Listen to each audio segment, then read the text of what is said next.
In this video, we're going to learn how to use the average if function. We use the average if function to average out a range based on a criteria, or if it met a criteria. So we'll start here in cell D12. I want to find the average of my East region sales. So averaging if they fall in the East. So I'll say equal average if, tab it in.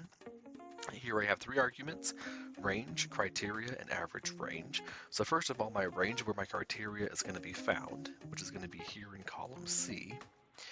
And my actual criteria is going to be the word east. So since it's text here, I'm going to go ahead and put it in quotes and type in the word east as my criteria. And then finally, my average range, what cells I'm going to be averaging if they fall in the east region, which are going to be my sales here in column D. Close it out, push enter, and here we have the average if function in action.